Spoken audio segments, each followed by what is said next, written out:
D'Europe 1 avec Dimitri Vernet. Bonsoir Dimitri. Bonsoir Pierre, bonsoir à tous. Une enquête dans le flou. Résultat, l'affaire du petit Émile occupe une place importante dans les médias aujourd'hui. Olivier Delagarde a pu le constater en lisant les journaux.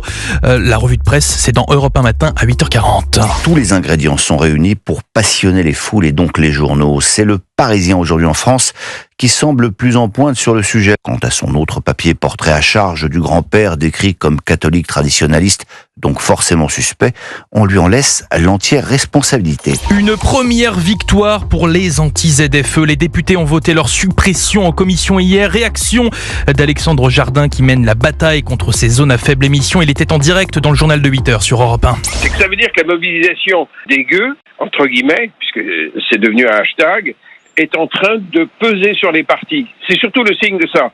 Au fond, ils sont en train de se rendre compte qu'ils ne peuvent plus mettre maintenant sous la table que 96% des gens refusaient les ZFE. Boualem Sansal, condamné à 5 ans de prison par le tribunal correctionnel d'Alger. Verdict d'un procès fantoche pour la présidente du comité de soutien à l'écrivain franco-algérien Noël Lenoir. Elle était votre invité Pierre il y a quelques minutes dans Europe 1 Soir. Tout ça est très fantaisie, c'est un jugement politique, c'est un jugement qui est beaucoup trop élevé pour nous, puisque 5 ans de prison pour un homme malade, atteint de cancer et de 80 ans, c'est beaucoup trop. Mais on sent que quand même c'est un petit début vers quelque chose qui serait plus rassurant. Pascal Praud et vous connaissez le rendez-vous, c'est de 11h à 13h sur Europe 1. Aujourd'hui, Pascal recevait Véronique Jeunesse alias Julie Lescaut, oui, et son franc-parler qui dénote dans ce milieu médiatique.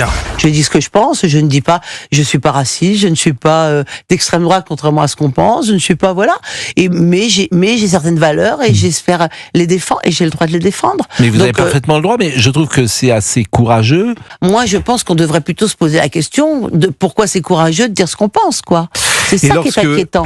Et si on gagnait enfin à l'Eurovision, Pierre, en tout cas, notre... Pardonnez-moi. Oui. Non, mais je rigole. Oui, je peux comprendre. En tout cas, notre représentante française, Louane, elle y croit avec son titre Maman, la suite d'un tube sorti il y a 10 ans par l'artiste, comme elle nous l'a expliqué dans Culture Média ce matin de 9h30 à 11h sur Europe 1. La première chanson Maman retraçait un côté très sombre de ma vie. Je suis pas bien dans ma tête, maman. La façon dont je m'adressais à ma mère dans cette chanson-là, elle était très difficile et assez douloureuse. Et c'est pour ça que j'ai eu envie d'écrire la suite de cette chanson, parce que j'avais envie de laisser un message à ma mère qui était au contraire plutôt plein d'espoir. Votre pronostic, Pierre ? Ah ben j'ai pas de pronostic, j'aime beaucoup Louane et je trouve qu'elle a beaucoup de courage. L'Eurovision, c'est quoi, c'est Marie-Myriam le dernier ? Exactement, c'est en 77. Toujours, hein, ouais, voilà, toujours. 77. Ça remonte un petit peu. Ça pique. Merci Interview de beaucoup. Louane, retrouvez en intégralité sur europe1.fr, mon cher Pierre.